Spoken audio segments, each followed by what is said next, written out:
Қызылорда халқының гептелден жапа шеккен расталатын болса, Роскосмос өтемақы төлеуге дайын. Байқоңыр қаласына үкіметтегі әріптестерін ертіп барған премьер-министрдің бірінші орынбасары Бақытжан Сағынтаевқа Ресей Федералдық ғарыш агенттігінің басшысы осылай деп уәде берді. Енді еліміздің қоршаған ортаны қорғау және денсаулық сақтау министрліктері алдағы бір айдың көлемінде халық арасында гептелдің зардабын тартқан тұрғындар бар болса, соларды анықтаумен айналыспақ. Қазақстан мен Ресей өкілдері бірлесіп өткізген кеңесте тараптар қандай мәмілеге келді? Толығырақ тілші әңгімелейді. Бұл шілденің екісі күні болған оқиға. Ғарышқа ГЛОНАСС-М аппаратын алып ұшпақ болған Протон әуеге көтеріле беріле жарылып, жерге сұлап түскен болатын. Қазақ даласына зәрін шашқан гептил күні бүгінге дейін халықты сары уайымға салып қойды. Әсіресе ғарыш айлағына жақын орналасқан Төретам, Ақай аудандары мен Байқоңыр қаласының тұрғындары әбден әбігерге түсті.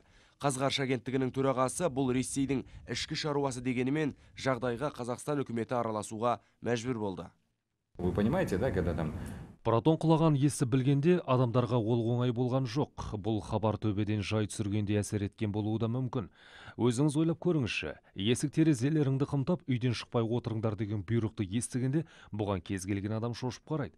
Ауаға газ тарады, далаға шықсам уланам деп ұғатын адам құрған жерім осы екен деп қауіптенеді. Қарапайым халық оны сіздерге жеткізе алмайды. Сондықтан бұл жағдайға біз алаңдап отырғанымыз рас. Еще раз говорю, любой ущерб для... Біз кез келген шығынды өтеуге дайынбыз. Зымыранның өзі сақтандырылған. Егер халық арасында гептилдің зардабын тартқан адам анықталатын болса, өтемақы төлеуге әзір екенімізді айтқым келеді.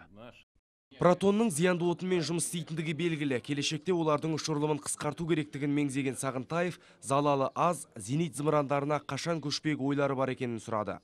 Бұл кезең-кезеңмен жүзеге асырылатын жұмыс деген Поповкин 2018 жылға қарай бір жаңалықтың боларына үміттендіріп қойды. Енді бір қызық жайт Қазақстанның экология туралы кодексі. Байқоңырды жалдап отырған ресейліктерге бұл заң жүрмейді екен. Осыған орай еліміздің қоршаған ортаны қорғау министрлігі екі елдің арасында бұрыннан бар келісімге қосымша құжат енгізуді ұсынып отыр. Ал өңірдегі қазіргі экологиялық ахуалға келсек, мамандар қауіп жоқ деп сендіреді. Осы айдың 23 күні осы детоксикацияның нәтижесін тексеру жұмыстары басталды. 23 күні алынды, 26 күні алынды. Осы нәтижелердің көрсеткіші мына құлаған воронканың маңайындағы ластану аймағы 4 есеге азайғаны белгілі болды.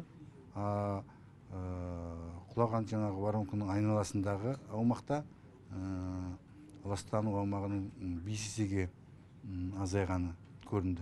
Енді экологияға ғана шығын келіп қойған жоқ, бұл адам өміріне де қауіпті деп айтады. Сол компенсация мәселесі. Өйткені бұл күнделікті бүгінгі ғана құлаған ракетаның зардабы емес. Бұл осы жерде тұрып отырған біздің азаматтардың, Қазақстан халқы азаматтардың қанша жылдан бері осы космодром бізге пайдаланып келді. Әрбір ұшқан ракетаның ол зиянды болады әрине. Сол себептен осындай жағдайды халықтың арасында айтып отырған нәрсені біз мына үкіметаралық келісімдерге қол қойылатын кезде сол соглашениелерге соның ішіне кіргізуіміз қажет.